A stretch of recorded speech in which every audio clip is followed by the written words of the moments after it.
день нашого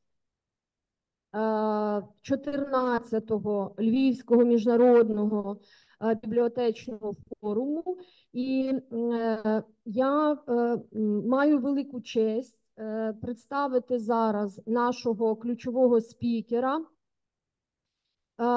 Це Річард Овенден. Річард Овенден, я думаю, що українські бібліотекарі знають його. Є бібліотекарем Болді, це вища керівна посада Болдянської бібліотеки Оксфордського університету з 2014 року. А з 2002 року, послухайте, яка посада в Оксфордському університеті, як вона звучить. Керівник відділу садів, бібліотек і музеїв.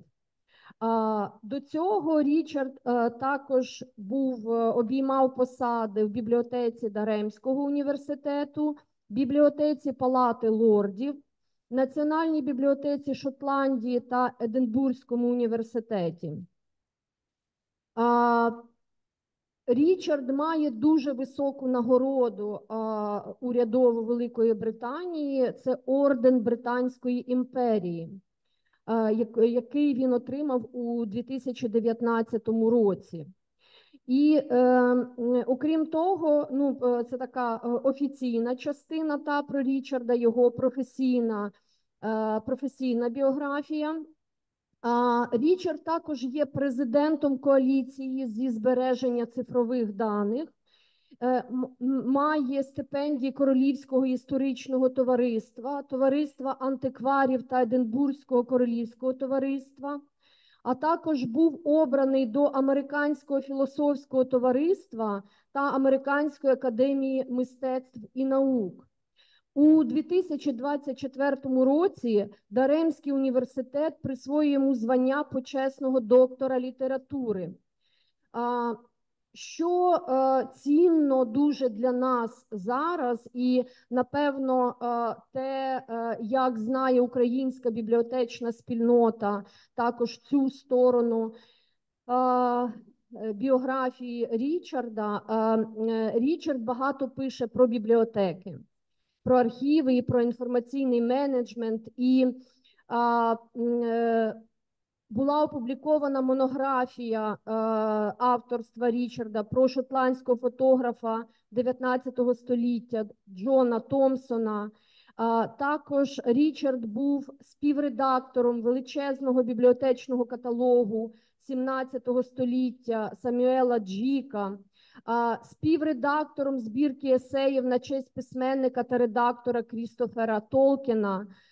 А нещодавно, у 2020 році, Річард написав книжку, яка дуже відгукується сьогодні українським бібліотекарям, українському суспільству на загал, «Спалення книг. Історія знань під загрозою». І ця книжка була названа книжкою тижня на BBC Radio 4 і увійшла до короткого списку історичної премії Вулфсона у 2021 році. Окрім того, Річард є постійним автором і часто пише Financial Times. Я відкрию таку ще невеличку таємницю. Річард від початку Великої війни, від лютого 22 року, ми на постійному зв'язку з Річардом, і Річард багато знає і досліджує, і цікавиться, тримає, як то кажуть, руку на пульсі, що зараз відбувається в Україні і з бібліотеками. І Річард написав додаткову, напевно, він це скаже сам, але я вже трошки теж привідкрию цю завісу. Написав додатковий розділ. I can hear you now. Sorry. Додатковий розділ про українські бібліотеки. Ну і, власне, я не буду розповідати, про що буде сьогоднішній виступ Річарда, але це буде не просто виступ, а буде ще спілкування з нами. Тому ми матимемо змогу поставити питання, і Річард так само буде нас запитувати щось. Тому закликаю аудиторію активно далі працювати і включатися. І Річард, я вітаю тебе. Я дуже дякую і дуже горда, що ти сьогодні з нами. І врешті вже я надаю тобі слово. Welcome.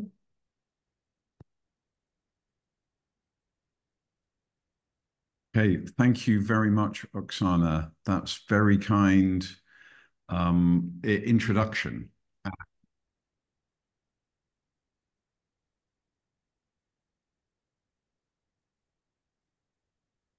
I can hear you.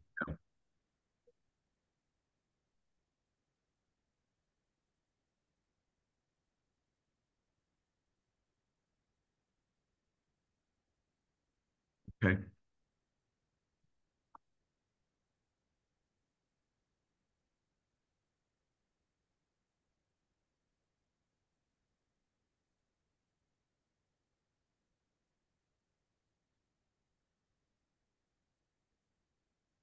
Okay. Okay.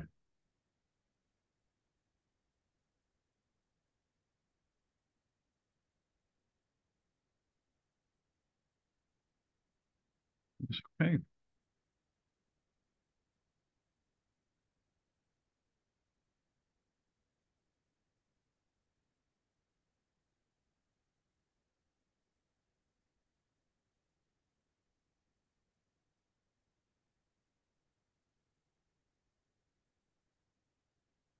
Okay. Can you hear me now? It's good? Yes, we do. Okay, I shall begin. So just to say a huge thank you to Oksana for her very generous introduction, and to say how honored I am to be speaking to you all today. I wish I was with you in Ukraine, but I cannot be for for reasons of my own work here in Oxford.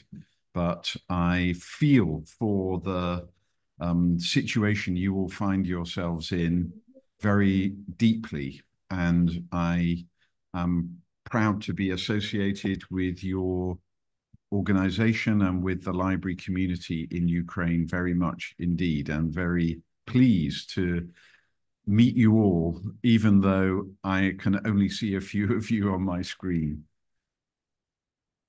So my talk today is based on my book, Burning the Books, but I have tried to bring some more contemporary events into play, and to mention, obviously, no one speaking on the role of libraries as defenders of democracy in the 21st century can do so without mentioning Ukraine and the role that libraries play in the defense of democracy is something which governments and society all over the world needs to recognize. And we in Oxford have digitized recently our copy of the first book printed in Ukraine. I'm sure this book is much better known to all of you, but since the Russian invasion of your country in February 2022, it's really drawn attention here in Oxford to the holdings that we have that concern Ukrainian history and culture. And it's shone a light on your wonderful history and your wonderful culture in Ukraine. And it was interesting for me to discover that in Oxford, we bought this book printed in 1574, not long after it was printed. So we bought it as a new book. So our interest and connection to Ukraine goes back over 400 years here in Oxford.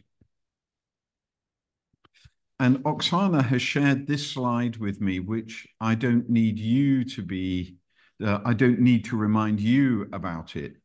The shocking statistics of how your library service across Ukraine has suffered at the hands of the Russian aggressors.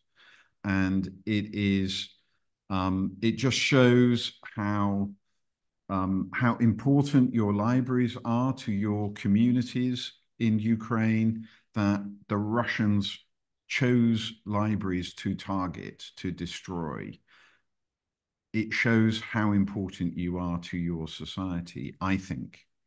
But it will also show how much there will need to be rebuilt and to be renewed when the war is over and when you're able to start your library service again in the areas where there has been destruction. And in Oxford, we have tried to do whatever we can to support your library community in Ukraine. So we have sent conservation supplies, we have sent books, and recently we showed the film 20 Days in Mariupol to the community in Oxford from one of our library buildings to share the information about the aggression from Russia through their illegal invasion and the impact that is having on people in Ukraine. Citizens and students and scholars in Oxford need to know. They need to have this information.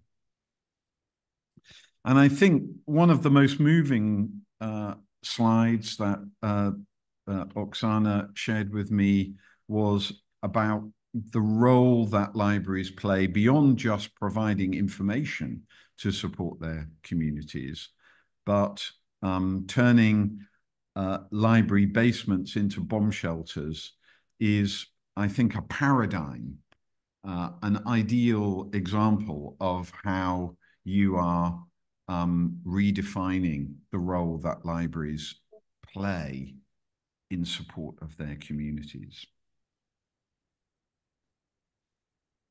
And here in Oxford, I'm responsible for a library service, a very old library that goes back 700 years and famous for its collections of early books and manuscripts, but also a university library with over 2 million visits by students and researchers each year. And you can even download the sounds, the background noise, the quiet noise of our reading rooms from our YouTube channel. And we did this during the COVID pandemic when our reading rooms had to be closed in order to allow students and researchers to have some sense of the atmosphere of studying in the Bodleian. So perhaps this might be useful to your students and scholars and readers in your libraries. But my talk today is based on my book, Burning the Books, which Oksana mentioned, and which I'm proud is being translated into Ukrainian. And it began, one of the reasons for writing this book was that I visited the site where this event took place on the 10th of May, 1933, a mass burning of books organized by the Nazis in central Berlin. And there is now a memorial to this event in Berlin. It's very moving. But when I visited it a few years ago, while I was writing the book, it occurred to me that this was not that long ago. There are still people alive. My mother, she's 95 years old, but she was alive when the Nazis burned books in their tens of thousands in central Berlin. And it shows that we must not forget ever the attacks on knowledge that have taken place throughout history. And also, when I was writing the book, there came forward the idea put forward by President Trump's press secretary that there could be such things as alternate facts, which as a librarian, I find a shocking statement. And of course, what Trump was trying to do was to defy the evidence, to defy the truth that more people attended Obama's inauguration than had attended his inauguration. A fact that he didn't like, so he made up lies about it. And then also in 2018, it became clear that in Britain, the government department responsible for the policy on immigration were challenging British citizens who had come from the former colonies to work in the UK to prove their right to be resident in the UK through documents. They wanted them to show documents. And many of those people did not have the documents they needed. But that same government department had an archive of copies of those documents, which they destroyed. And that seemed to me to be a perfect example of the social importance of the preservation of knowledge. If the archive had been saved, then those citizens who were, many of them deported, could have defended themselves by using those documents. So I wrote a piece, an article in the Financial Times newspaper about this, which then led to my book. And my thesis, which I hope you will recognize and respond to in Ukraine, is that libraries and archives are organizations that help society to cling to the truth. And I begin, it's worth going back in time, look back in history at the examples of the attacks on knowledge and those who have defended it, librarians and archivists. And this is an image of the library of Ashurbanipal, king of Assyria in the 7th century before the Christian era. And it's the first library that we know of to have attempted to encompass the whole of human knowledge as it was understood at the time. It was excavated from the ruins of Nineveh, an ancient city with a royal palace outside the city that we now call Mosul in central Iraq. And it was excavated, the library was excavated in the 19th century by a British archaeologist and brought back to the British Museum, which is where all of these clay tablets marked with cuneiform are now placed. And we know that Ashurbanipal collected his library by attacking the libraries of his enemies and stealing their texts.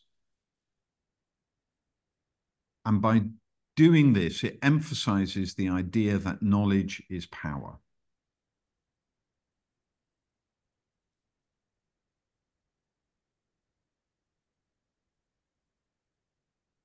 And here is a depiction of, by a 19th century artist, of the destruction of the city of Nineveh, which is how the library became buried when Nineveh was attacked by Ashurbanipal's enemies, the enemies of Assyria.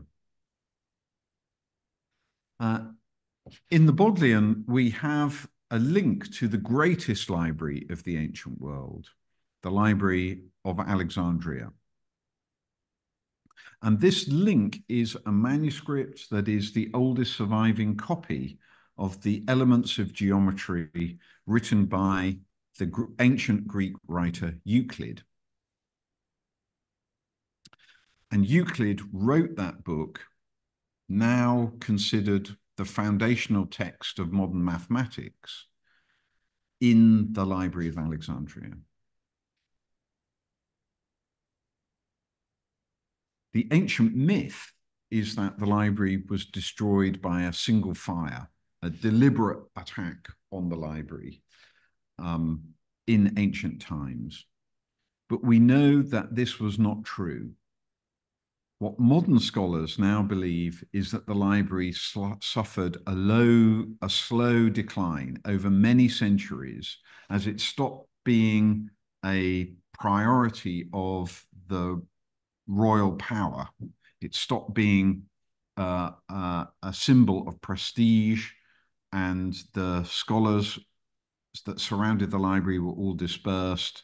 The collections disappeared, and you cannot find the site where the ancient library used to be in modern Alexandria. No one knows where it was.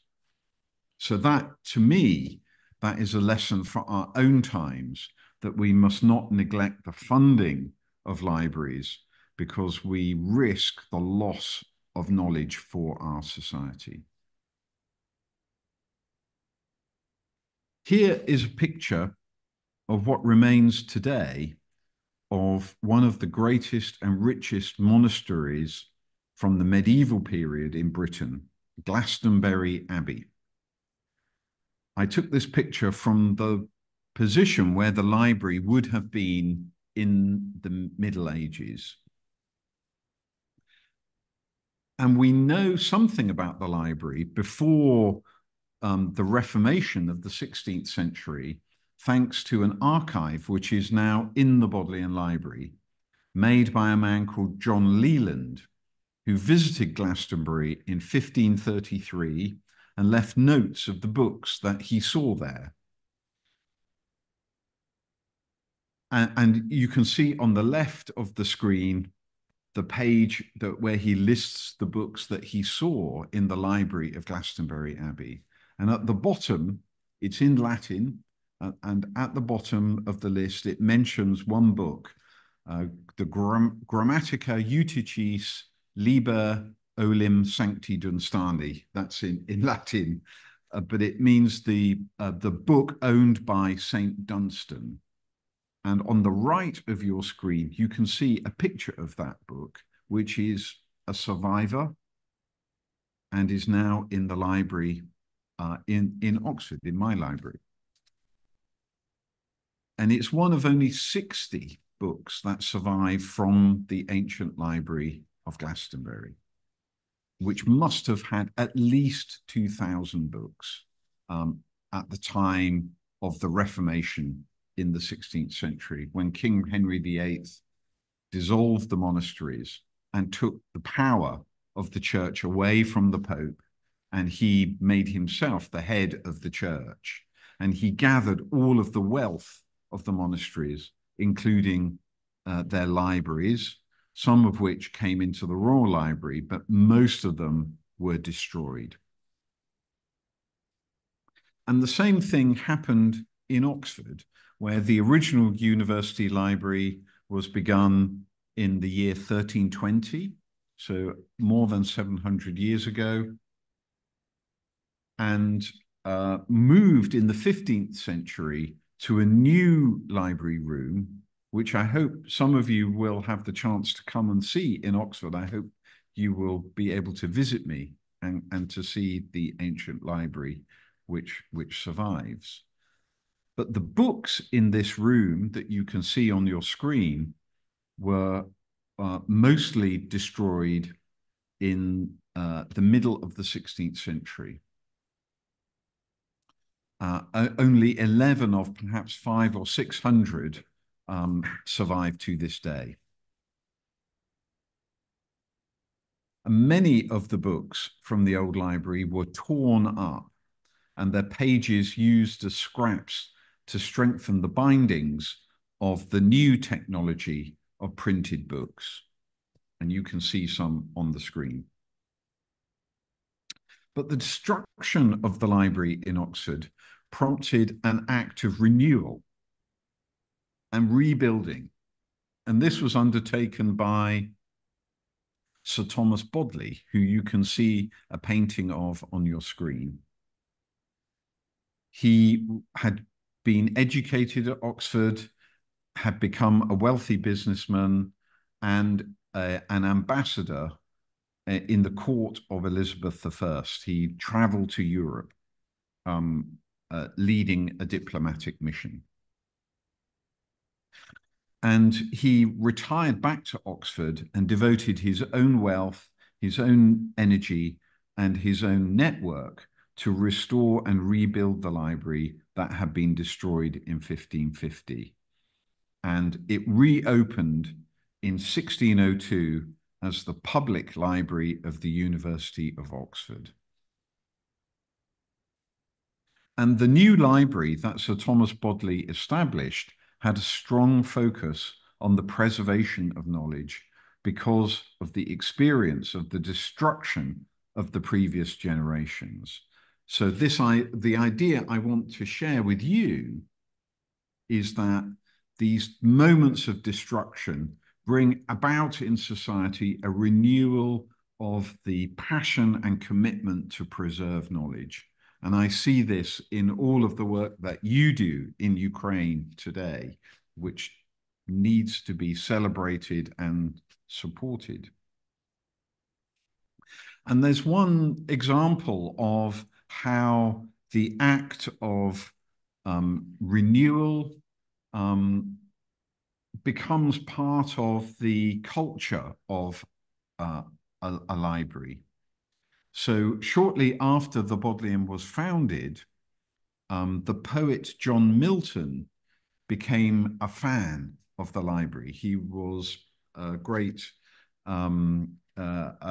obviously a famous writer, but he thought the Bodleian was a wonderful establishment. And he wrote a poem especially for the library, which he gave to one of my predecessors, the librarian in the 17th century.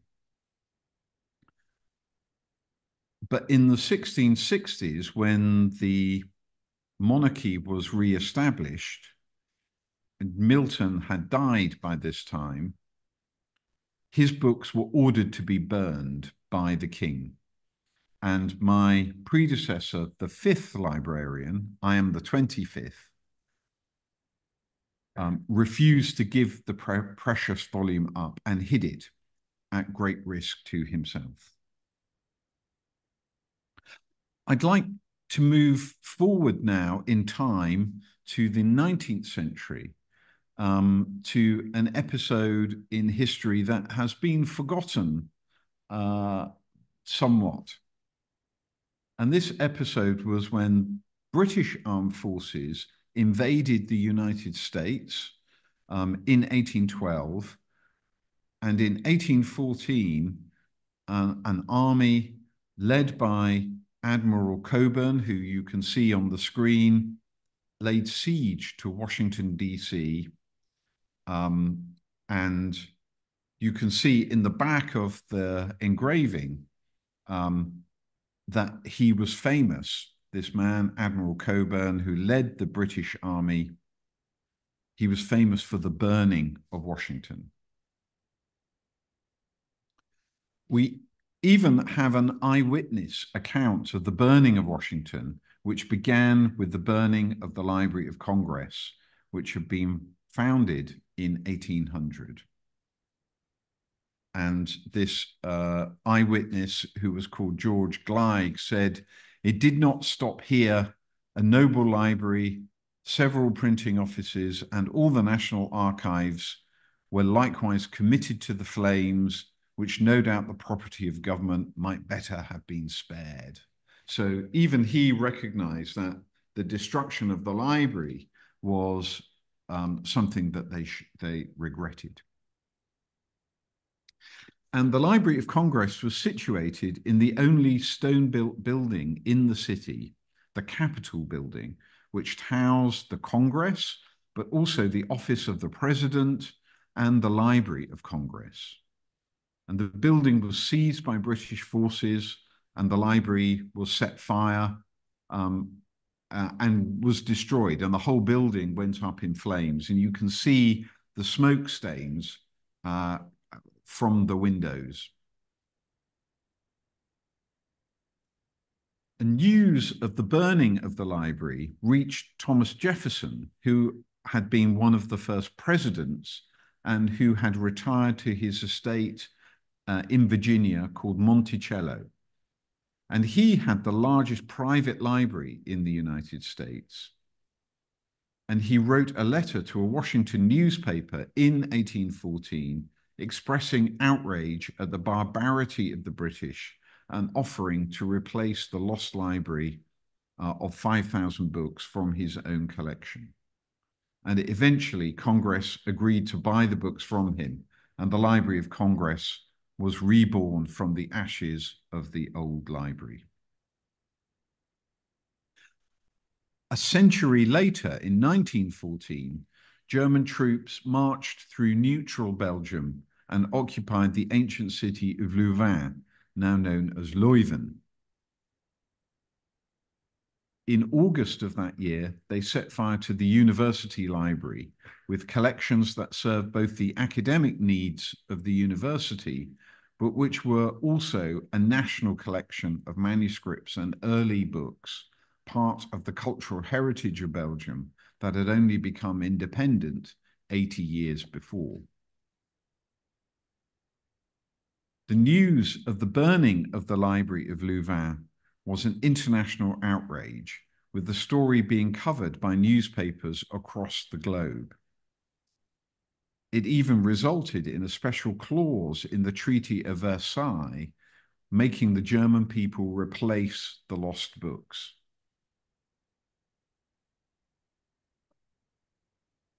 The US decided to use the reconstruction of the library as an exercise in soft power after the war.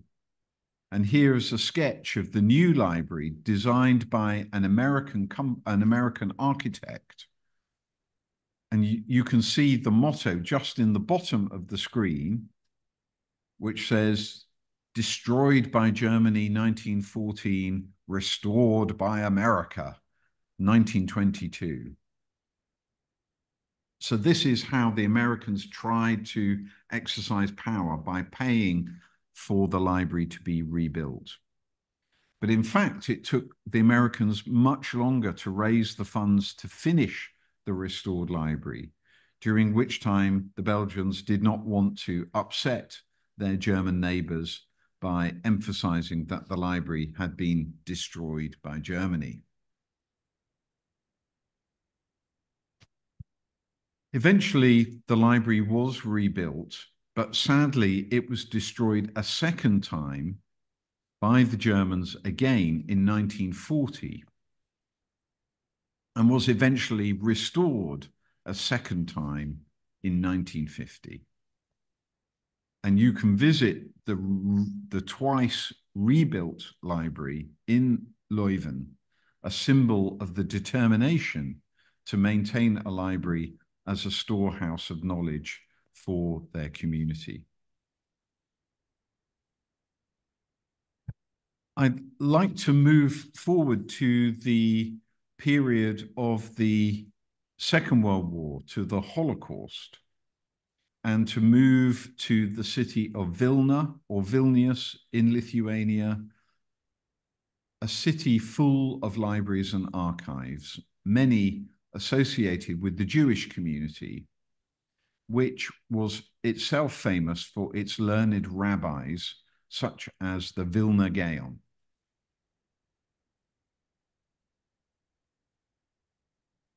One of those libraries was called the Strashun, which had been bequeathed to the Jewish community by a wealthy businessman at the end of the 19th century. It had a thriving reading room, and a man called Kakel Lunsky was a librarian of the Strashun, himself from a poor background, but a great scholar and librarian. There was also an archival institution set up in Vilna in 1922 called YIVO, which dedicated itself to documenting the lives of ordinary Jewish people in Central and Eastern Europe, especially in the Yiddish language. Here is its founder, Max Weinrich, with students at a seminar on psychoanalysis in 1936.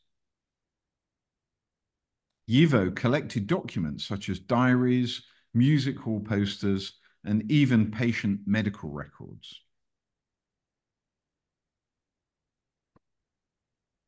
But in 1943, of course, the Nazis unleashed the war on Central and Eastern Europe. Behind the stormtroopers, there was an operational group led by a man called Johannes Pohl, chief Judaica expert, whose team identified books from captured Jewish libraries. And you can see him on the right of the screen. The unique books were sent to Frankfurt in Germany for the library set up by Alfred Rosenberg, the man on the left of your screen,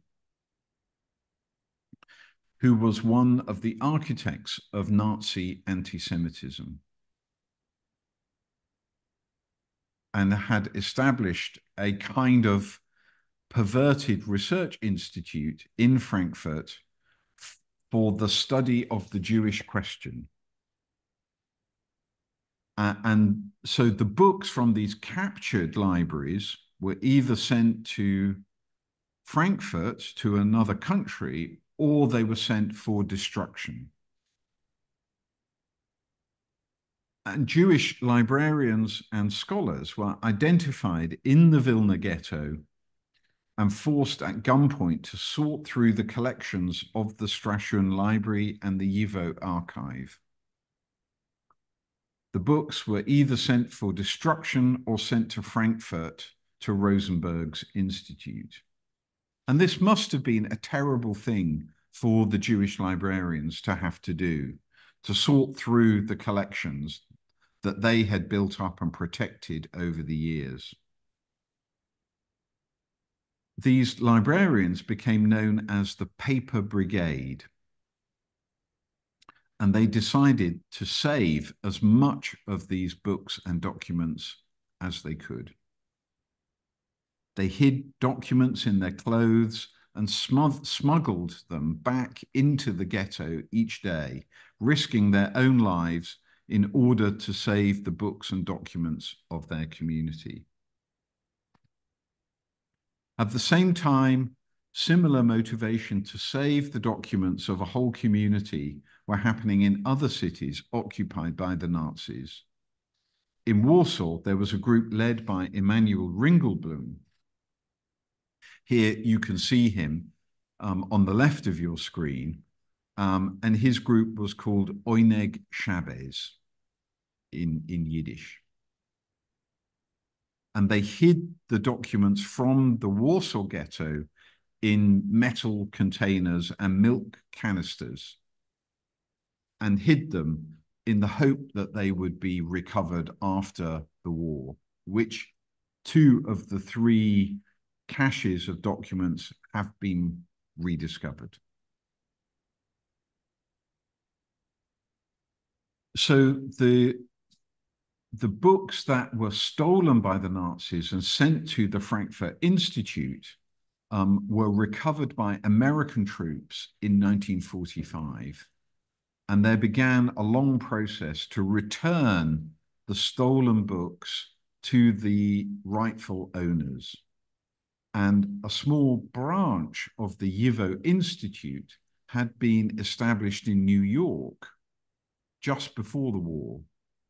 And the books that were found in Frankfurt from Vilna were sent to New York. And here you can see the staff of the YIVO Institute in New York unpacking the crates of books that had been sent from Frankfurt.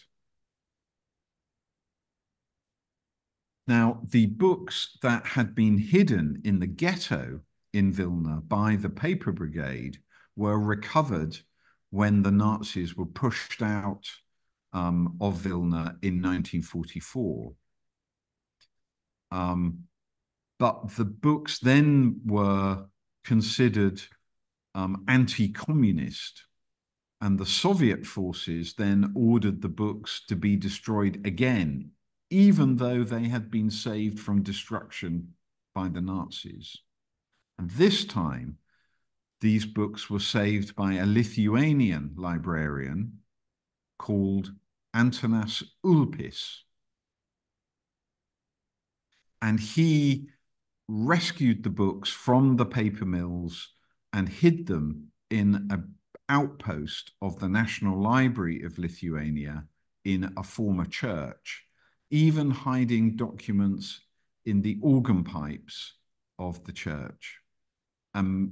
They were revealed to have survived only after 1989.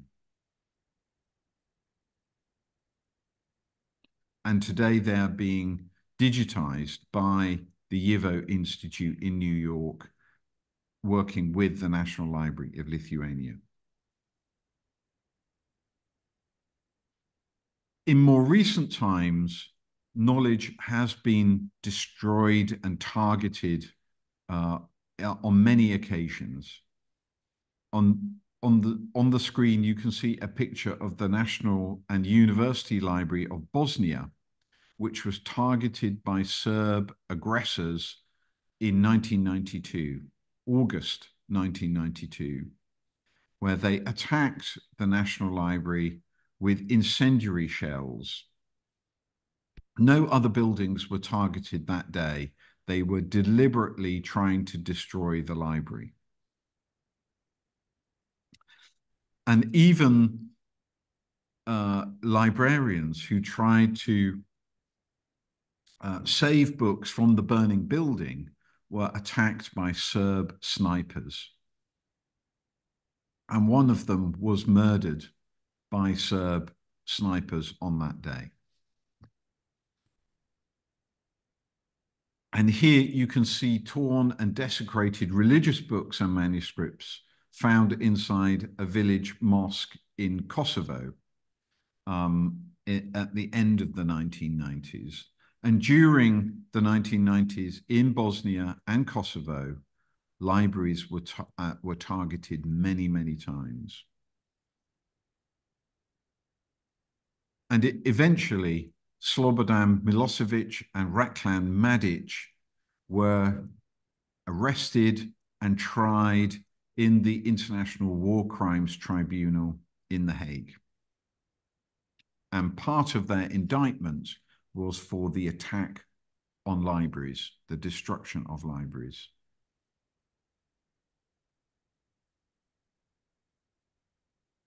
So I'm going to end this talk with trying to draw attention to the role that libraries and archives play as the infrastructure for democracy. And the work that librarians and archivists do are part of that role as infrastructure of democracy. And there are five functions that I identify as the role that libraries and archives play as infrastructure for democracy. And the first of those is as providers of educational opportunity, which is a kind of obvious function. And throughout history, that function with the preservation of knowledge in order to educate their community. You can see pictures from the 8th century or the 13th century here, depictions of libraries playing that role. And even acts of education like the creation of the famous Oxford English Dictionary could not have happened without the library. So the team, like this man who worked on the creation of the Oxford English Dictionary, were based next door to the Bodleian Library. They needed libraries to do their work. Here is one of the suffragettes, one of the women who campaigned for the equal rights for women at the end of the 19th and the early 20th century. And these quotations on the slide are from her letter to get permission to become a reader in the British Museum Library, what is now known as the British Library.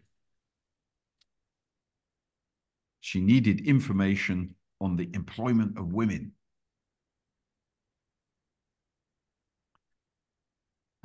Libraries, especially from the 19th century, were able to support the education of people from different classes, even from the working classes who had access to many libraries in Britain and in other European and North American countries as the idea of free public libraries became established. And you can see the importance of libraries for education even more recently, such as in 2021, when the Taliban seized power in Afghanistan and they deliberately attacked libraries that had been set up to support the education of young women.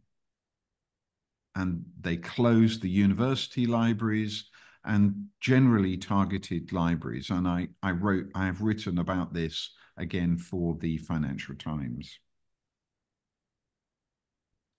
And of course, what you are suffering in Ukraine is this targeting of libraries in order to prevent and to suppress the education of your people. And that core function is being attacked by the Russian aggressors. The second of the function of libraries as infrastructure for democracy is the idea that libraries bring a diversity of knowledge to a community. And not just a diversity of languages, but a diversity of ideas. And this goes back to kind of key notions of democracy, like the free expression of ideas. John Stuart Mill, whose famous book On Liberty is especially around the ideas of democracy and freedom of expression.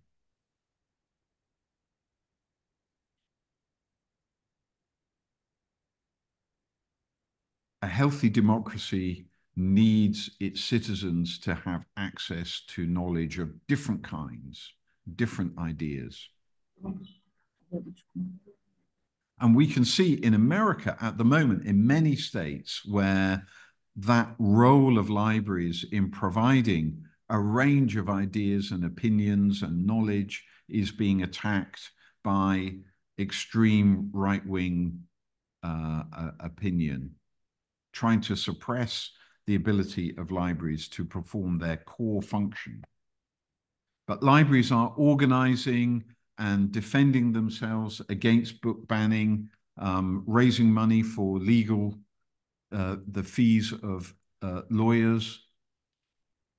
And even some libraries, like the Brooklyn Public Library, are digitizing books that have been banned in some states so that their citizens can access it across state boundaries. And this is also meaning that libraries are beginning to win the fight again, and where in some states, library funding is being restored. But libraries also preserve, and this is my third function of libraries, the rights of citizens, and especially archives perform this function, as we saw in 1989, where citizens marched into Stasi headquarters to stop Stasi officials from burning their own documents and to hide the activities of those of the secret service, of the surveillance state. And in 2011 in America, it became clear that the website of the Supreme Court, one of the most important legal institutions in America, had been was not functioning properly and not giving access to citizens to the laws of the land. And this was only detected by one of the law libraries in America.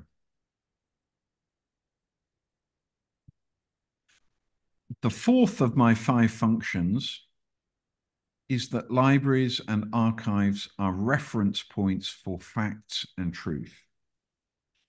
And we can see how in the age we live in, there is so much deliberate disinformation and misinformation, particularly from Russia at the moment, trying to subvert Western democracies and to hide the truth about what is happening in the war in Ukraine.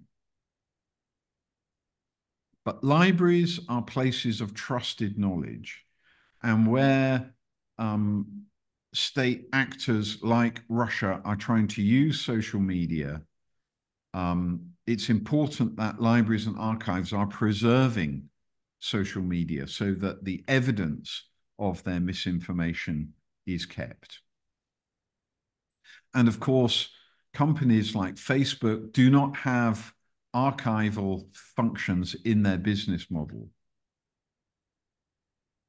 But some countries, like in New Zealand, are asking citizens to donate their Facebook profiles so that an archive can be built up of what New Zealand society was like on Facebook. And of course, we saw during the presidency of Trump just how powerful it was for him to be able to control politics from his Twitter account. But it's also true that he deleted many of his posts to hide what he had said. But there have been activist archive groups who have preserved all of his tweets, even those that were deleted.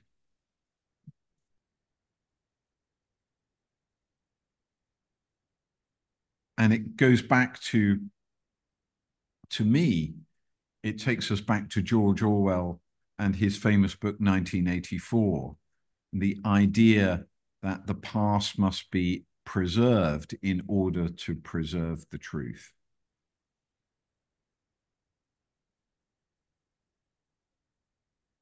And my final function of libraries as infrastructure for democracy is for libraries as preserving and celebrating the identity of communities and society. And we, of course, see that in Ukraine, in your country at the moment, where Russian invaders are destroying libraries, are burning books about Ukraine or in the Ukrainian language. And the library community must come together to support the preservation and the celebration of Ukrainian identity. And in Oxford, we have tried to do just a very small amount of archiving of social media about the Ukraine war so that we can preserve some evidence of what has been going on. And perhaps that evidence could be used in war crimes tribunals in the future.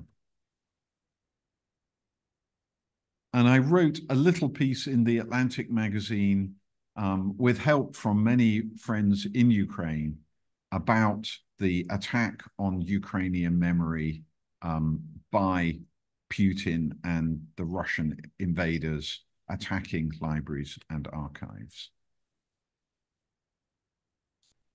And I'd like to finish by reminding you all, and we need to remind everyone that libraries preserve knowledge, they document communities, they underpin the education of citizens, they protect rights, they defend facts and truth, they equalize access to knowledge, and they enable a diversity of voices, ideas, and opinion, and allow society to look to the future, knowing where we have come from.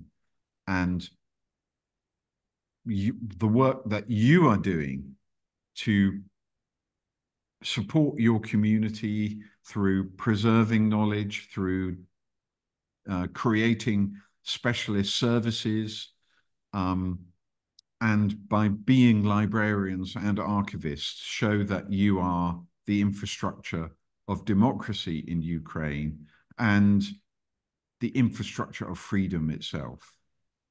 So I'd like to thank you and for listening. I'd like to thank you for all the work that you do, and to wish you courage, and to send you support from your colleagues in Oxford and from the UK. Thank you. Do you have questions?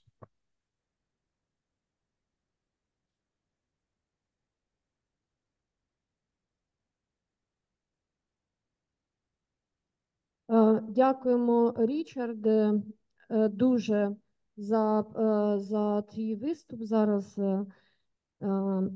Я не знаю, зараз колеги будуть задавати питання, звісно, із зали. В мене таке відчуття, от коли ми дивилися там історичні ці моменти, як це давно було, коли знищували бібліотеки, і ну, воно дуже, дуже болюче і дуже живе, тому що ми зараз в цьому живемо. І в мене таке питання, і я, на жаль, не мала змоги прочитати твою книжку англійською мовою. Сподіваюся, що вже зовсім скоро ми будемо мати переклад українською. Це ще один такий анонс, що робиться переклад. В мене питання, чи коли ти писав свою книжку і ти досліджував, як там в різних країнах, коли були війни, знищували бібліотеки, чи є якісь от в цифрах, скільки бібліотек, наприклад, там в Афганістані, там в Сирії, чи там, коли в Югославії було, є якісь от цифри, щоб порівняти з Україною, я так для себе, якщо є.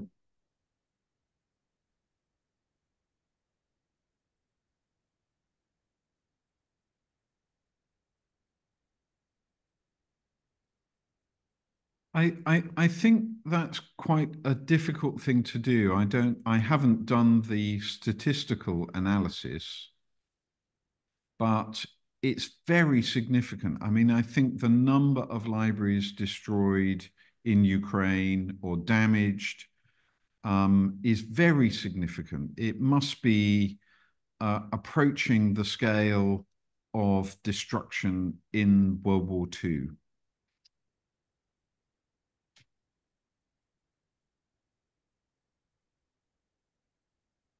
But it's very difficult to, I think there was a survey done of the destruction of libraries in the former Yugoslavia by a wonderful librarian in Harvard called Andras Riedelmeier.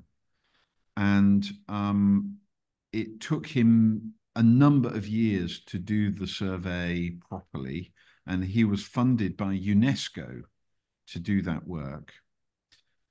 And I think Ukraine needs to have a proper study like that done of the destruction of libraries and archives, partly so that you can, really comprehend it fully, and to enable the reconstruction of your library service, your library sector, after when it's safe and possible to do that, and to receive support from the international community, and to perhaps also provide the evidence needed to, prosecute the war criminals for the acts that have been done.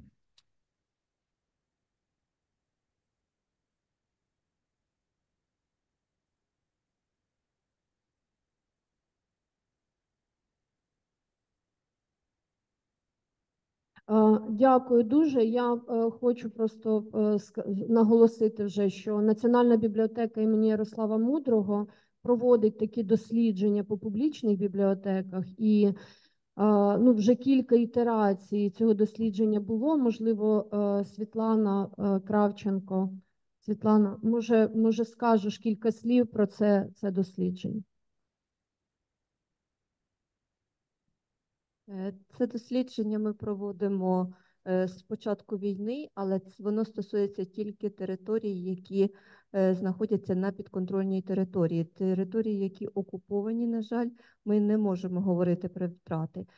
Ми постійно збираємо таку інформацію, і на сьогодні ми будемо запускати вже 10-й етап збору такої інформації.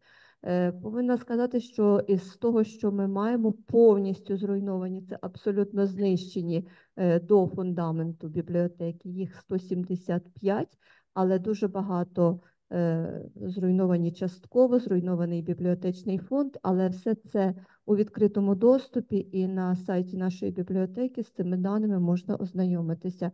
Ми б дуже хотіли його закінчити і припинити досліджувати, але, на жаль, бібліотеки руйнуються, і так само, на жаль, вже є значна кількість бібліотекарів, які загинули. І наступного тижня ми будемо презентувати такий проект.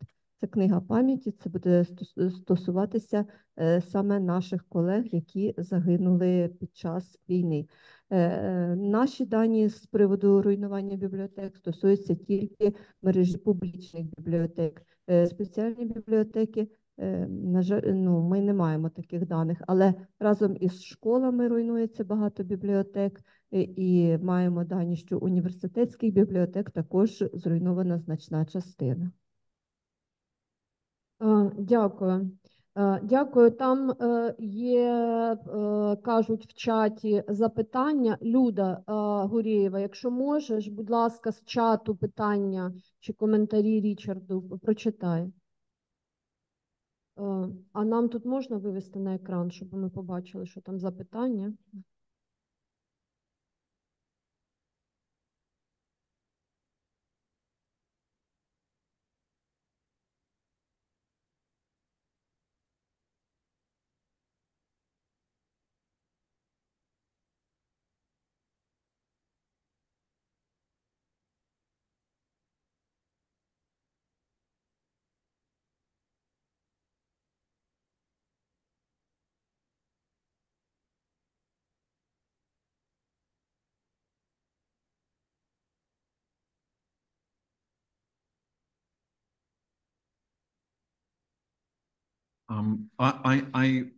I'm not planning to write a book specifically about Ukrainian libraries in the war that you're still in at the moment. I hope that I think it would be best done by somebody in Ukraine to write that story and to document all those cases. And it sounds like the work that the National Library is doing is going to provide lots of the evidence of the facts. But I think it's also the story, the voices from you, the librarians, and from your users that also need to be captured and made available. And I'd be happy to help any of you if I can advise or support in any way. What I am going to try, I'm trying at the beginning of writing a new book now, which is more about the place of libraries in 21st century society, facing all kinds of threats, and not just the threats of war and authoritarian aggression like you are suffering, or that people in Afghanistan have suffered from the Taliban, but also from the threats of authoritarianism and the suppression of freedom of speech in many states in the United States, or the decline of funding, public funding for libraries in many countries in the world, including in Britain at the moment. So I think that that's the subject of my next book, and which will certainly feature Ukraine. But I hope that one of you will be, or perhaps a team of librarians in Ukraine would write the story, tell the story of your own library history in the last few years.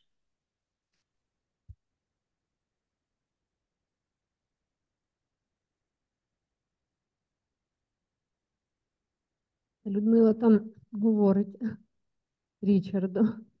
Так,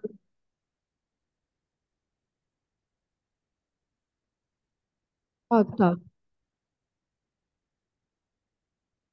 Далі подумайте,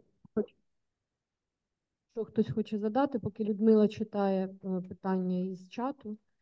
То хто хоче ще задати питання, піднімайте руку, я підійду.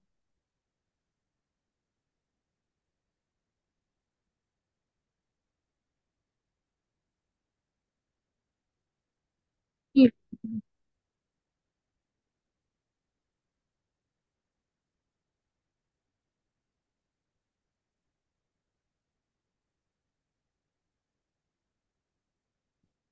ну, є, якби є подяки. Так, колеги, можливо, рефлексії, не обов'язково питання.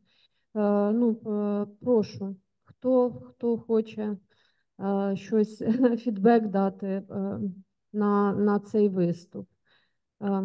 Пані Віра.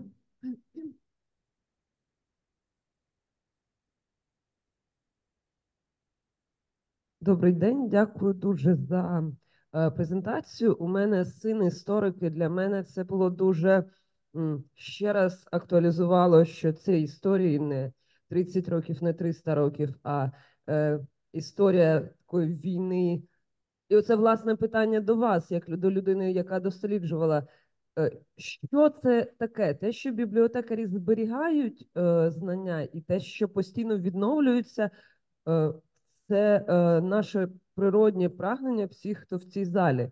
Але якби з чим ми воюємо? Чому ця історія триває, починаючи з хеттів і з тисячі років?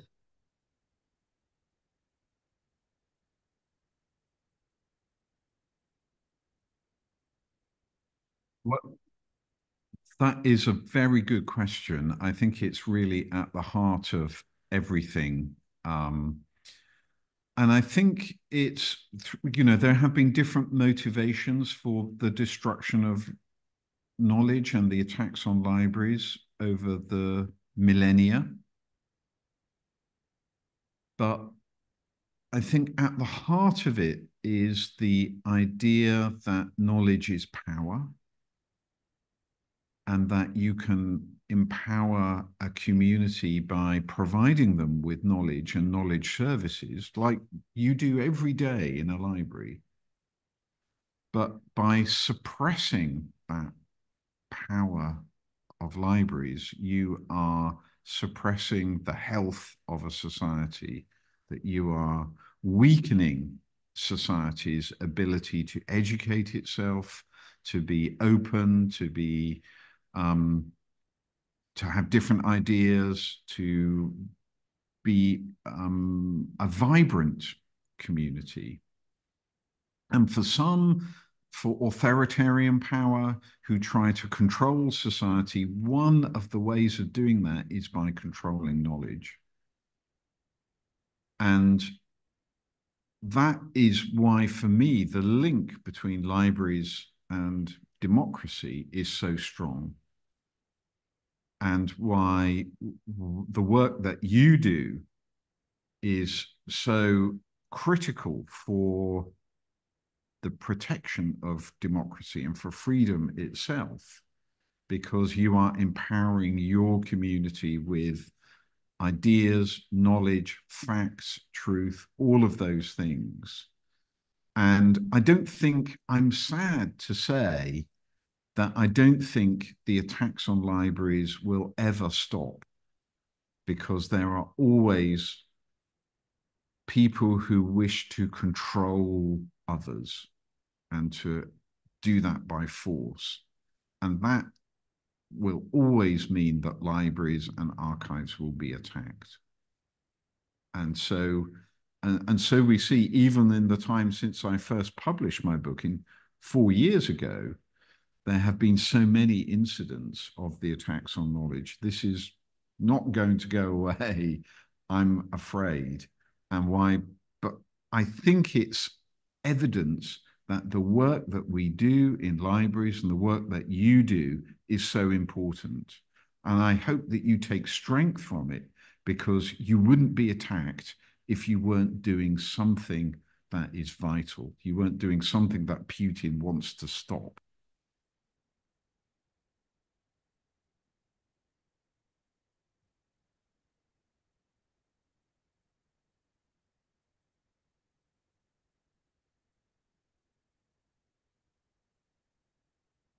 Дякую. Там є в чаті ще запитання. Люда, будь ласка, прочитай, бо я можу прочитати там англійською мовою.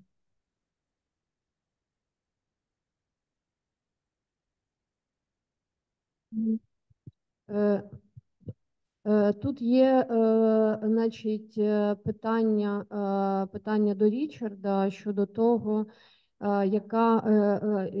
що можна назвати справді ефективним ефект від бібліотек сьогодні. Яка є ефективність бібліотек сьогодні? I'm not sure. I think we all try in our libraries to be efficient. We are all seeking new ways to lower the cost of what we do, to make our work faster so that we can support our readers more quickly with giving them knowledge. But I think sometimes the work we do is not, strictly speaking, efficient, in the sense that we have to sometimes do things in a way that best supports our community. And sometimes that means doing things slowly, taking great care over it, and working very hard to protect knowledge, which sometimes it's not, strictly speaking, efficient if you were looking at it from outside. You know, having the same copies of books in multiple libraries, you could argue that that is not efficient. But actually, in the long run, I think it is, because otherwise, if you only have one copy of a scarce book and it is destroyed, it is lost forever. So having multiple copies of books in different libraries creates resilience. And it means that knowledge can sometimes be protected. I'm sorry, that's not a very good answer to your very clear question.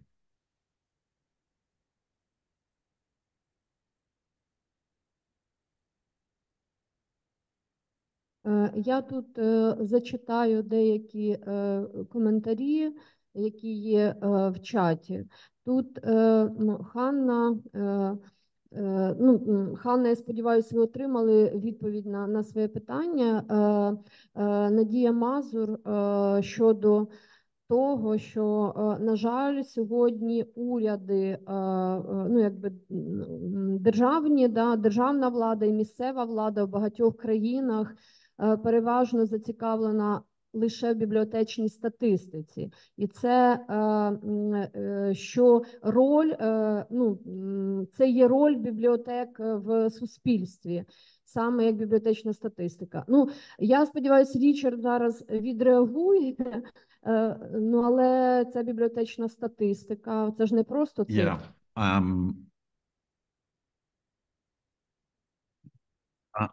Yes, I mean, you know, there's nothing wrong with statistics, but statistics on their own are meaningless.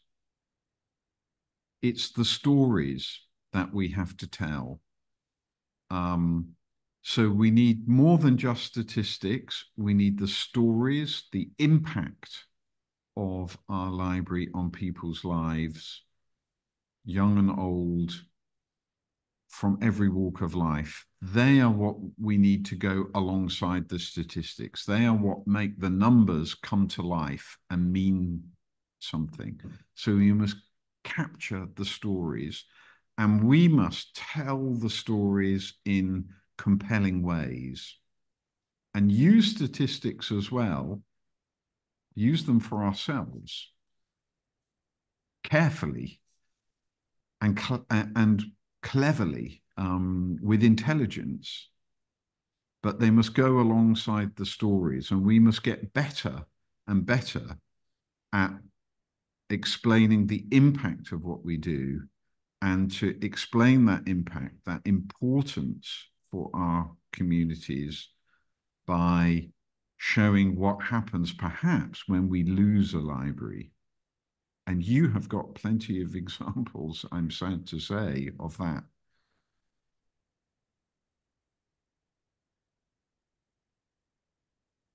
So librarians need to become more political. We need to become better at telling our story, and more bolder and more confident that what we do is important and vital.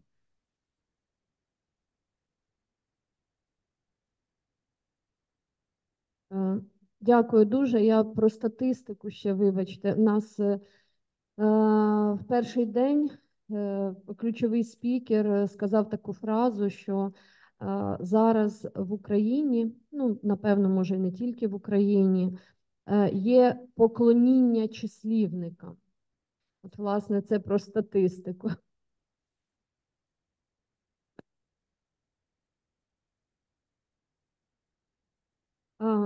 Ще з залу, можливо, є запитання. Так, зал переосмислює виступ.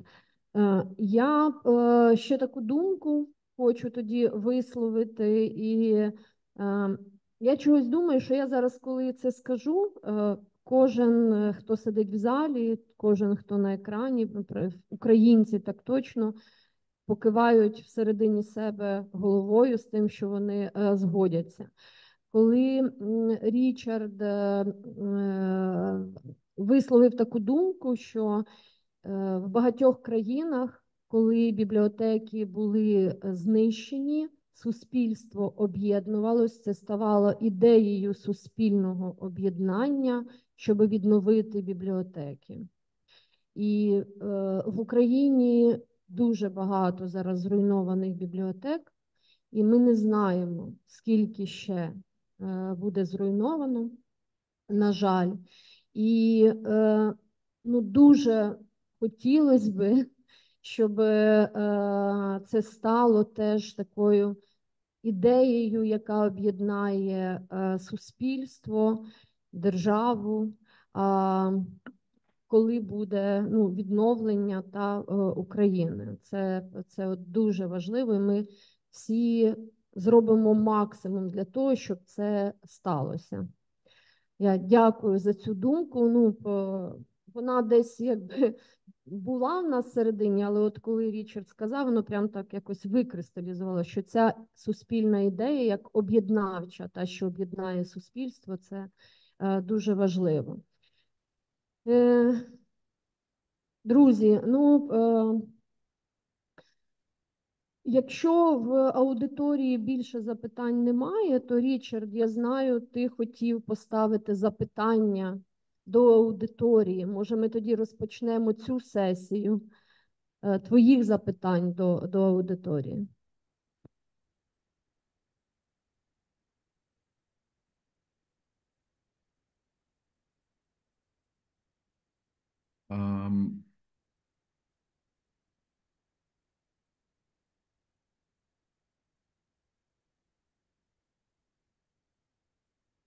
I think, yeah, I mean, I think it's partly about balance. I think, you know, we need to have both, if you like, the ideas of our own community and to preserve those, but none of us exist in isolation from each other. So we need the experience, the ideas, the knowledge, the history, the culture of other communities in order to be able to understand our own cultures. And so it's a question of balance and having, some libraries can actually share resources with one another. So, for example, I used to work in libraries in Scotland, and there, although the libraries in Edinburgh and Glasgow each had a small number of Chinese books, we actually shared a librarian who worked between two cities, a Chinese librarian, because we couldn't afford each to have our own Chinese librarian. But it meant that we had the access to the knowledge. We were able to buy books in Chinese in order to support our students who were studying China, or scholars or researchers, but also to bring the ideas of Chinese history into play in Scotland. So it's possible sometimes to do that in an efficient way, to go back to an earlier question. And libraries have always been good at sharing.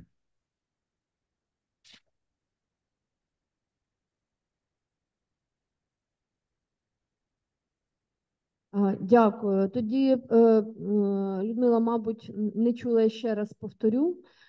Ну, наразі дякуємо Річарду ще раз за те, що відповів, за прекрасний виступ і за відповіді на наші питання і на наші рефлексії. І я пропоную, я знаю, що Річард планував цю сесію питань і взаємодії з залом від нього до нас, то я пропоную розпочати цю частину.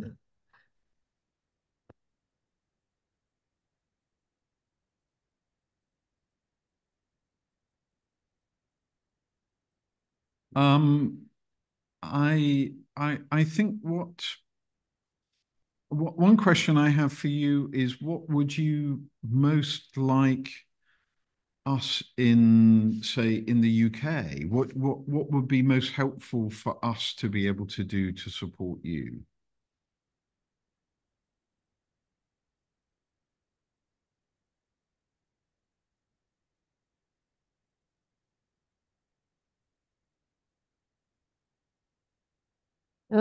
Друзі, я би дуже просила, щоб ви говорили свою думку. Я то зараз можу. Є, дякую. Даємо Світлана Барабаш, бібліотека Київської політехніки, вчений секретар. Дякую за запитання. Нас це дуже зворушує, коли наші закордонні колеги ставлять такі питання, що для нас потрібно. І якщо бути відвертими, ми самі не знаємо, що ви можете зробити таке більше, ніж те, що ви робите. Просто будьте з нами. Це дуже важливо для нас і морально, психологічно, професійно. Для нас дуже важливо те, що світ залишається з нами. У нас багато таких прикладів, ну, в Київській політехніці, взаємодії з, наприклад, з університетами Великобританії. Університет Шеффілда теж сам визвався з такою допомогою. У нас все, що стосується інформаційної підтримки, освіти та досліджень, ми провели серію вебінарів, ну, таких зустрічей, так, коли Київ, причому це було дуже, ну, скажімо так, не те, що ризиковано, але так, як ми живемо сьогодні кожного дня. У нас, так, я перепрошую, Люда, я вибачаюсь, може я поспішаю, але я думаю, що Людмила зможе передати це. Київ, ці вебінари відбувались під час масованих ракетних атак на Київ, і мої колеги, сидячи ще в шелтері, який не був підготовлений як укриття, слухали колег з Шеффілду, які просто розказували про свою роботу, про те, що вони роблять як підтримка науки в університеті Шеффілду.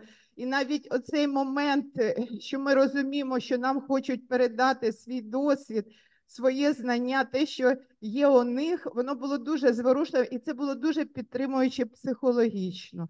Тобто просто будьте з нами. Те, що стосується якихось речей, щоб ми хотіли отримати, наразі це не завжди можливо. Ми не можемо дозволити собі якісь тривалі закордонні поїздки. Ми не можемо цього дозволити, на жаль, сьогодні, бо у нас є дуже багато роботи тут. Ми маємо залишатися своїми користувачами, ми маємо залишатися на місцях в своїх університетах, в своїх бібліотеках. Я думаю, ви розумієте, про що я кажу. Колись після перемоги ми дійсно поїдемо один до другого на гостини, як кажуть на Галичині. І ми вас так само запрошуємо до себе в Україну. Ми розуміємо, чому ми зараз спілкуємося у такий спосіб, але це все тимчасово. Ми дуже в це віримо. Спасибі вам, що ви сьогодні з нами. Дякую. Дякую. Колеги, ще є бажаючі дати відповідь на питання? Бо якщо ні, то я буду ще давати відповідь на питання. Мені дуже часто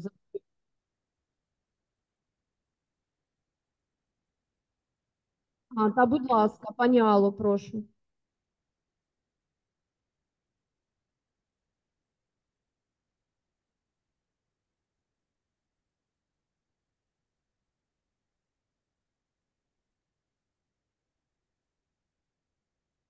Ні.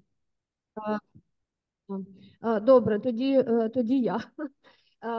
Мені дуже часто задають це питання. Практично кожен, з ким я спілкуюся із закордонних колег, дуже багато я спілкуюся в останні ці 3 роки. Я думала про якісь конкретні речі, про якусь практичну допомогу, яка би нам треба була вже зараз. І окрім того, що ви з нами, це правда, це дуже важливо, психологічна допомога. Коли колеги з-за кордону говорять про реальний стан справ і протидіють разом з нами цій російській дезінформації на міжнародній арені, це дуже важливо. Щоб коли ви разом з нами саме в протидії цій російській пропаганді. Це надзвичайно важлива річ. Другий момент – це інформаційна підтримка. Дійсно, те, що було би добре, щоб українські бібліотекарі поїхали на якісь триваліші стажування в британські бібліотеки. Не на 2 дні, ну як ми часто зараз їдемо, просто оглядово подивитись, а на триваліші стажування. І як сказала Світлана, це правда, буде більш, можливо, доречно, і ми більше зможемо це зробити після перемоги. В Національній бібліотеці імені Ярослава Мудрого в нас є такий професійний фонд по бібліотечній справі. Ми збираємо літературу, яка професійного характеру. І ось я підвожу до цих конкретних речей, чим би нам могли допомогти британські колеги. На жаль, ми не маємо достатньо ресурсу, щоб придбати ці книжки і мати до них доступ, і надавати доступ українським бібліотекарям до цієї літератури. І якщо б це було можливо, щоб до Національної бібліотеки імені Ярослава Мудрого, де ми формуємо цей фонд професійної літератури, який доступний для всіх, хто прийде, ми би тоді популяризували також цю літературу, яка буде надходити нам від наших колег із Великої Британії в тому числі. Це було б дуже важливо для того, щоб українські бібліотекарі були в контексті, в трендах, в одному, скажімо так, інформаційному полі на одній хвилі із британськими колегами. Це дуже така практична річ, яка мені от зараз прийшла на думку. That's a very good suggestion, and I will try to work with my colleagues in the UK and send copies of these books. We can start from our library in Oxford, where my colleagues and I who have written will send copies of our work to you, and it will be a small gesture, but I want you all to know that we stand alongside you and with you, that we think about you, we try to raise awareness of your situation. And we look forward to being able to visit you and for you to come and visit us, and we will do whatever we can in the time when the war is still going on to support you as best we can. But we want you to know that we feel very deeply for your situation, and we are deeply proud of the work that you do in the library community in Ukraine under such terrible circumstances. But you are very strong, and we are proud to be your colleagues. And, we wish you courage. And Slava Ukraini.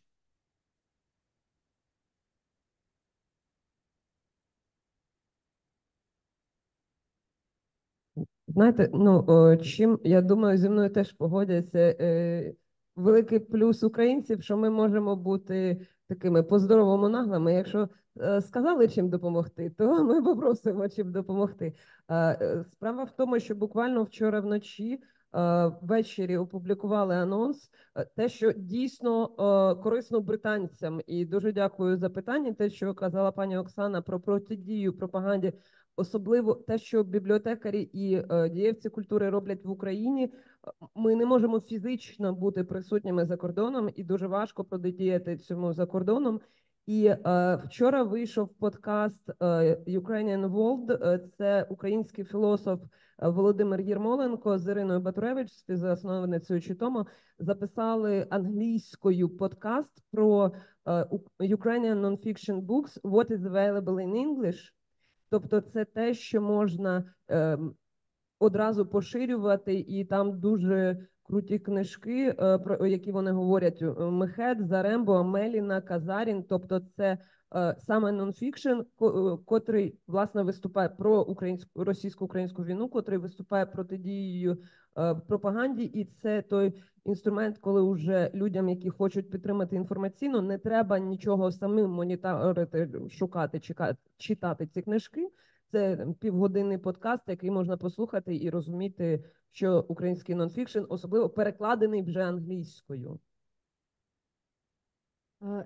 Я поширю, надішлю Річарду це посилання поштою, ну, пізніше, після цього форму.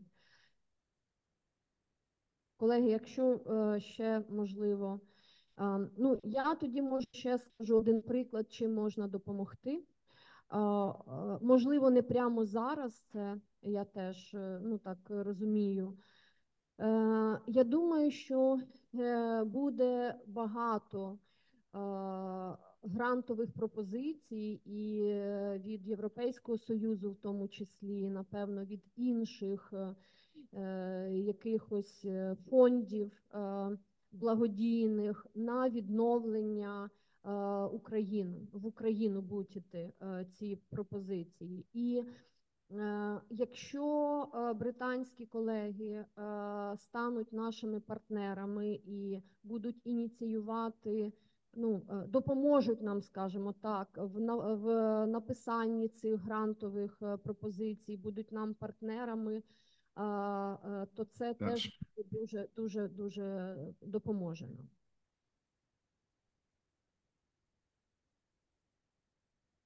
Я сподіваюся, ми відповіли на запитання Річарда.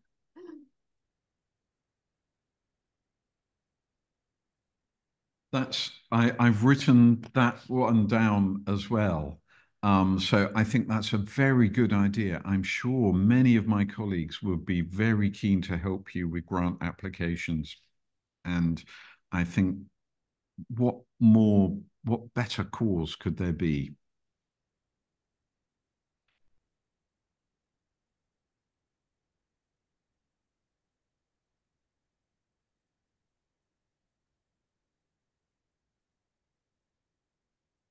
І може тоді ще питання в Річарда до нас, так, якщо є.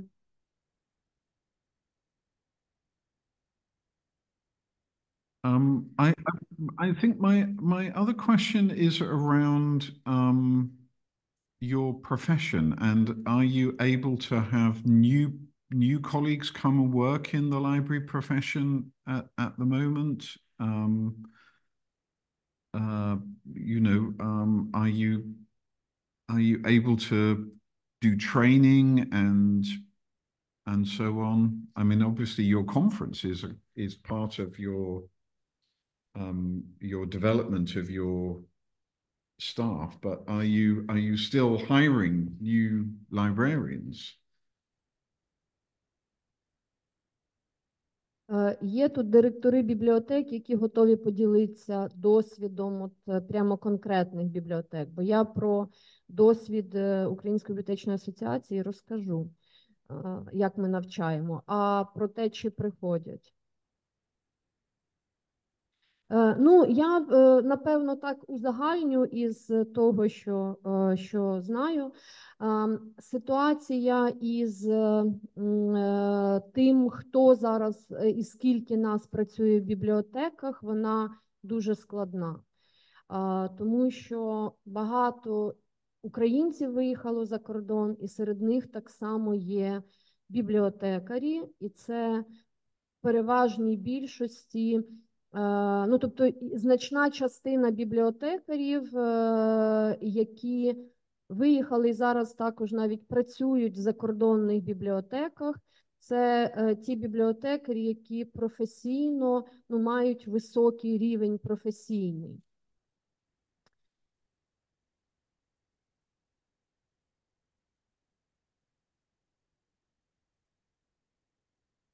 І це така, ну, для українських бібліотек це така, ну, втрата, скажімо так, дуже складно. Багато бібліотекарів, оскільки, ну, бібліотеки зачиняються, скорочуються,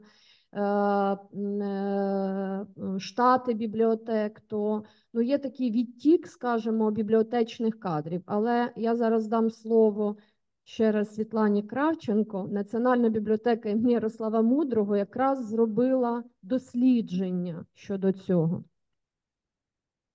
Я не говоритиму про дослідження, я просто буду оперувати короткими цифрами, якими ми володіємо за минулий рік, і стосуватимуться вони лише публічних бібліотек. У наших бібліотеках публічних працює трохи більше, ніж 22 тисячі бібліотекарів. Але треба сказати, що не всі вони працюють повний робочий день, а значна їх частина працює неповний робочий день. Із них близько 3 тисяч, які прийшли до нас у професію останніх 3 роки. Тобто вони менше, ніж 3 роки працюють у бібліотеках. Це вже і під час війни, і десь в ковідний період. Неважливо, чи це молоді люди, чи не молоді люди, але із плюс-мінус десь трохи більше, ніж 2 тисячі – це працівники, яким до 35 років. Тобто не можна сказати, що люди не йдуть працювати в бібліотеку. Люди йдуть працювати в бібліотеку. Це не завжди бібліотекарі за фахом основним, а це бувають суміжні, фахівці суміжних напрямків, але вони в бібліотеках працюють. Ми незабаром оприлюднимо, бо ми проводили таке велике дослідження наших кадрових персоналу з приводу задоволеністю роботи. Все це теж буде оприлюднено на сайті Національної бібліотеки імені Ярослава Мудрого. Єдине, ми так порахували, що найменше, що втратила наша галузь від того, що бібліотекарі виїхали, це десь, найменше це 1000 людей поїхали за кордон, і лише одиниці із них працюють у бібліотеках за кордоном. Це люди, які евакуювалися і змушені були покинути свої домівки через окупацію. Якщо взяти в регіональному аспекті, то це, звичайно, ті регіони, де відбуваються активні бойові дії, де є постійна загроза життю людей. І, звичайно, це зрозуміло, що люди мусять берегти життя – це найперше. Дякую. Людмила доперекладає, ми продовжимо. Люда, як завершиш перекладати, маякує, так? Так, точно є потреба в бібліотек в тому, щоб наймати людей, і є постійні оголошення. От, наприклад, тут Світлана Барабаш говорила, вчений секретар з бібліотеки Київської політехніки. От бібліотека постійно шукає нових людей. Тому що якісь нові послуги вводяться, і це є потреба для того. Але так само люди змінюються, хтось іде кудись на іншу роботу. Тому зараз відбувається такий не зовсім нормальний, але ось так як завжди, набір людей, люди десь звільняються. Тобто це все так по колу, як природнім шляхом відбувається. І, звісно, є потреба, і ми навчаємося.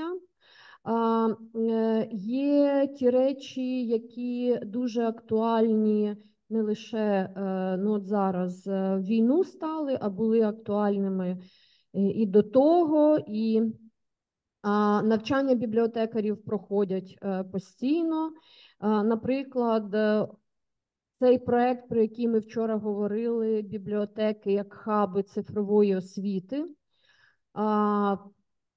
Кілька років у нас іде тренінгова програма, і там сотні бібліотекарів навчено, координаторів хабів цифрової освіти, бо практично кожна бібліотека є таким хабом, але десь офіційно це зафіксовано, десь ні, але людей треба вчити, як краще вчити населення користуватися і цифровими інструментами, комп'ютером, смартфоном, різними застосунками.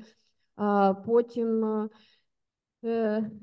у нас дуже розвинені цифрові державні послуги.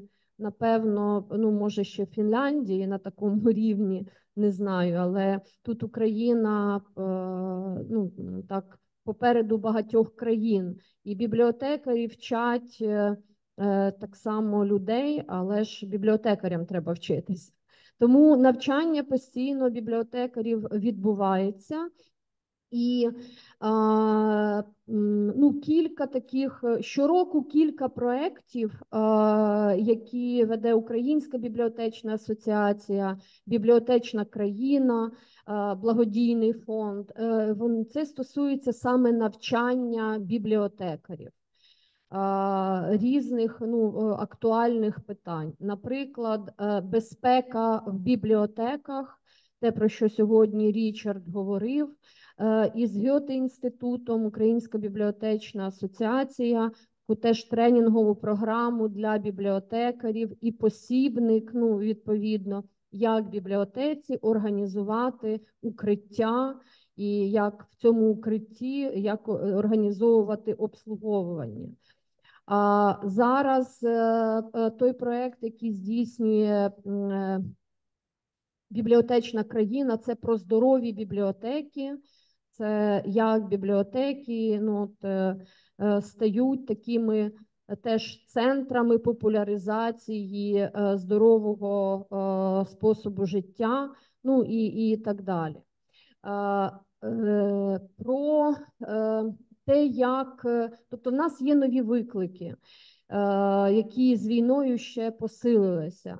Дуже багато людей, які мають психологічні проблеми. І тут бібліотеки так само мають працювати з такими користувачами. Та й самі бібліотекарі мають психологічні проблеми. Тому тут теж наразі готується таке навчання для бібліотекарів ЮНЕСКО спільно з Міністерством культури і Національна бібліотека імені Ярослава Мудрого і Українська бібліотечна асоціація, експерти туди підключаються для того, щоб готувати ось таку програму, посібники, далі навчання для бібліотекарів. Безбар'єрність. Це те, що зараз так само стає ще більш актуальним для України, і тут ми так само вчимо бібліотекарів. І Національна бібліотека імені Ярослава Мудрого координує цей бібліотекарів в цьому великому проєкті, який на всю Україну, який ініційований першою леді, і Міністерство культури там має так само свою частину. І сьогодні у нас буде захід, на жаль, ми не можемо забезпечити переклад англійською, але буде українською цей захід, власне, про безбар'єрність і про навчання бібліотекарів в цьому. Бо безбар'єрність – це не лише фізична безбар'єрність, є дуже багато інших речей. Національна бібліотека імені Ярослава Мудрого є методичним центром для всіх публічних бібліотек України і проводить багато навчань спеціальних з різних питань для бібліотекарів. І хоча це методичний центр для публічних бібліотек, але немає заборони, будь-які бібліотекарі можуть долучатися до цього навчання. І Українська бібліотечна асоціація, це наш основний напрям та підвищення кваліфікації навчання бібліотекарів. Весь час, всі 30 років, скільки існує наша громадська організація. Але, як я вже сказала, зараз ми намагаємося на актуальні ось такі важливі питання, які сьогодні виникають потреби в бібліотекарів, реагувати. тому навчання є постійні. Ми співпрацюємо і розробляємо онлайнові курси для бібліотекарів і розміщуємо на платформі МОК, вона на українській. Це відкритий університет Майдану, два дуже популярних курси, які пройшли вже тисячі українських бібліотекарів. Це бібліотека як відкритий публічний простір, про те, як публічна бібліотека, як організувати роботу публічної бібліотеки, щоб вона була привабливою, щоб туди ходили люди. Інший курс – це про бібліотеки в досягненні цілей сталого розвитку. Бо очевидно, що бібліотекарі і бібліотеки з цим працюють і дуже багато працюють. Що ще із такого по навчанню бібліотекарів? Ми розробляємо різні практичні посібники, які б допомагали бібліотекарям працювати в своїх бібліотеках і робити свої бібліотеки більш сучасними і затребуваними. Напевно, назову два таких видання, два посібники. Один – це, власне, акцептування концепції бібліотека модель 4 просторів. Це простір навчання, простір натхнення, простір зустрічі і простір подій. Це відома данська модель, і ми її акцептували і зробили такий практичний посібник на прикладах українських бібліотек, як це вже працює. І розроблений посібник Національною бібліотекою імені Ярослава Мудрого, Світлана, як правильно називається, про публічну бібліотеку, посібник, оцей довідник. Публічна бібліотека від А до Я, такий довідник, розроблений Національною бібліотекою імені Ярослава Мудрого, де різні всі складники бібліотеки публічної, як їх правильно організувати, які моделі є в громаді організації бібліотеки.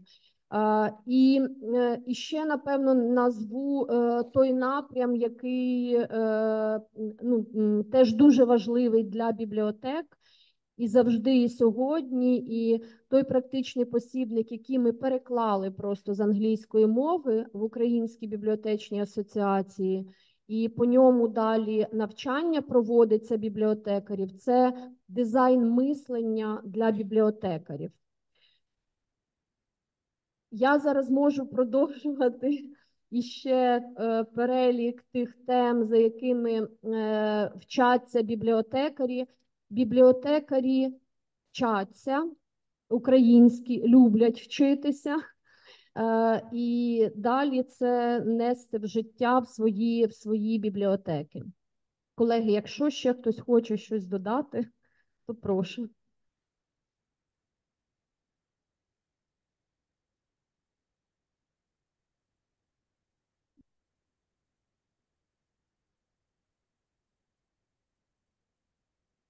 Хочу додати Світлана Барабаш.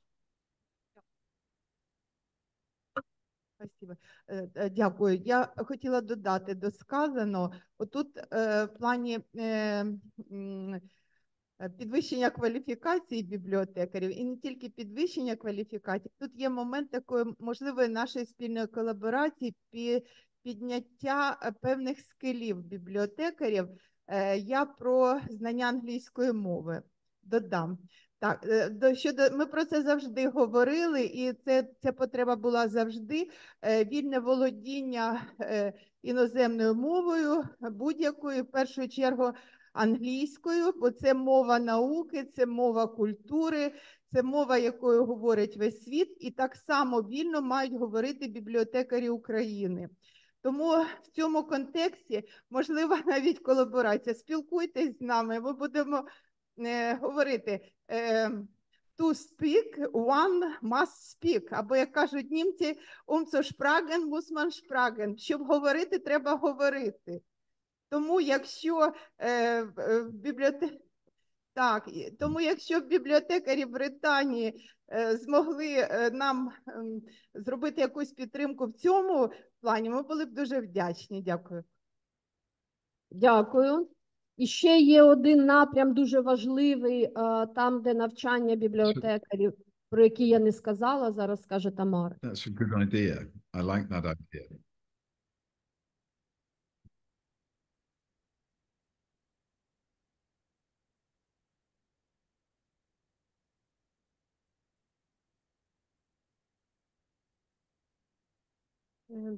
Ще один напрямок – це медіаграмотність, це боротьба і протидія дезінформації, пропаганді. І бібліотекарі навчаються самі, щоб навчати своїх користувачів.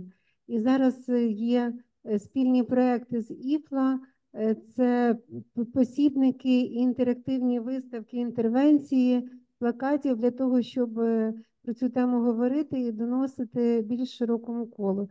І одна з таких виставок якраз презентована на цій конференції бібліотечній. Тобто ця тема в нас також актуальна і ми постійно навчаємося. Дякую. Може, ще щось про навчання? Добре, ну, ми сподіваємося, що відповіли на це питання, так, Річард? Якщо маєш That's been ще very питання... helpful, and I will work with my colleagues here in Oxford and in the UK to see what we can do to send books and other documentation about library science and like the profession. We will see if we will help with writing grant applications. And I like the idea of helping practice the speaking English. And I'm about to give a talk to all of my staff this morning, and I will ask for volunteers. And we will see if we have any. And then perhaps as they are helping you to speak English, we can do some of the media literacy. We can share some of our ideas about how we support media literacy training too.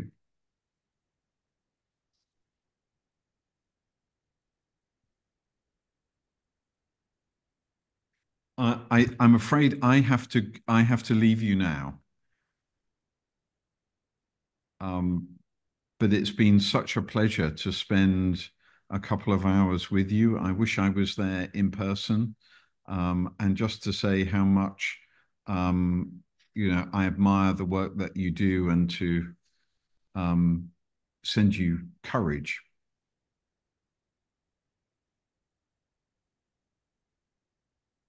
Дякуємо дуже, Річард.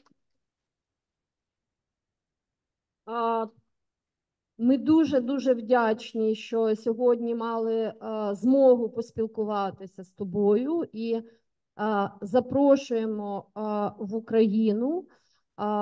З тобою будемо на контакті ще, про це поговоримо окремо. І безмежна вдячність за вашу підтримку, за те, що ви з нами. Дякуємо ще раз.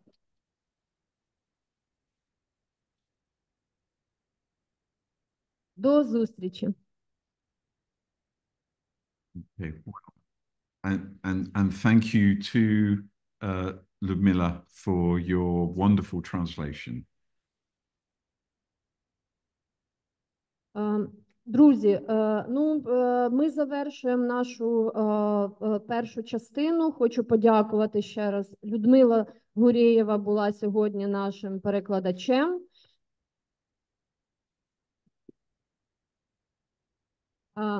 Я впевнена, що ми сьогодні надихнулися і зустрінемося тоді на другій сесії, яка буде о 13:30, але чекайте, є пропозиція.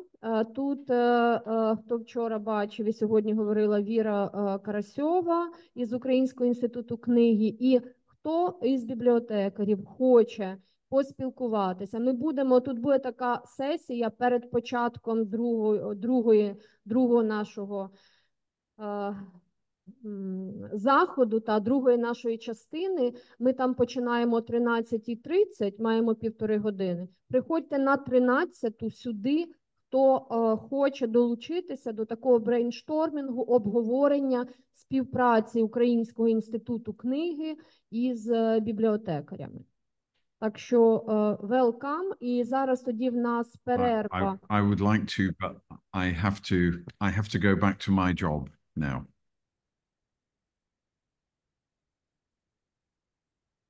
Thank you, bye, Okay. bye. Keep in touch, bye. Bye.